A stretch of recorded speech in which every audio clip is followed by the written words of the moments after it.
Hojik mayamgi mamangda puduna lakliba video Israel amsung Palestine gi lana sigim hojik uiriba film ngarang Israel gi lami kun manga hat khaba matung di Israel gi oina wathok yam sauthorakli amasung Israel gi war cabinet minister na leiriba makogi prime minister adubu yamna akanu mongda condemn tawrei haibadi lana sin loshana bagi damakta ahan badai koina hostes phajal laga Palestine thamkhriba singa se masi lokthokpadu oina wakhal khanasi ekhogi manunggi internet gi issue singa sigi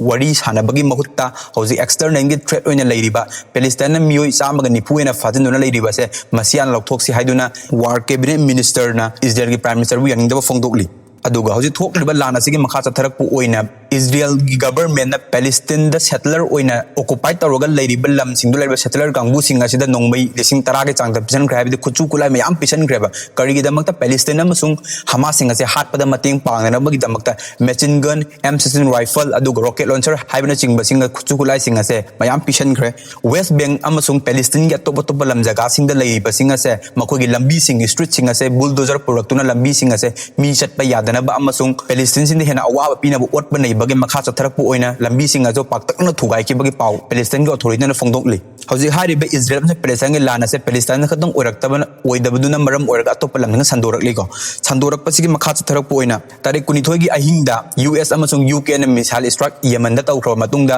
Houthi yamna akanma mongda Red Sea da directly oina makogi leiriba jahasing da missile attack tawri aduga Hezbollah na di nom subadona missile caption ba left South Israel da hana yamna kanna walolam daba habidi Israel gi lobby country ma arab to oirami ba Egypt su jikti walon matam tamna hore horopasi makha oina makoi yamna Egypt ki president Abdul Fattah al-Sisi na su yamna akanma mongda Israel na humanitarian aid pusalak pasinga sida athing ba piba se masigi mayok to wangang habidi Egypt da gi pusalak kadori ni ko humanitarian aid ana leng bada sanga da hidak lang taksing sana ba chinjak singa se Egypt dagi pusalla kadawri neba adubu hairi ba se nungmuda pusalla kadaba sanga se truck chatruk ni go adubu Israel na masida Palestine sing hat pada nungai na bagi damakta sani dagi hena pusalla lakte ba masigi mayokta Egypt na yamna akanu mongdi Israel da condemn tawri aduga Qatar na su yamna akanu mongdi Israel amasu Israel gi prime minister da condemn tawri amasu yaning do fongdok leba haibadi Israel gi prime minister na Qatar asibu terrorist yokat palebak amani hairu badagi Qatar su khangba ngamdabadagi yamna akanba mongdi Israel da wahira khare amasung thokliba lana se loshana ba hana hono ato migi lamda kuthinjan bagi mahutta na sai ba hukre America na lamsing da misang khom bagi makha chatharak bu oina China da makoina mateng niruba Red Sea attack ase loshana ba namta mateng niruba do so China na yarakhidre Red Sea attack ase loshan ge haiba taraga di Israel na Palestine da otpa neiba tawriba hat pasinga se lana se lo challu amsung permanent oiba ceasefire ma thammo haiduna China na oina onkhatlaga session khre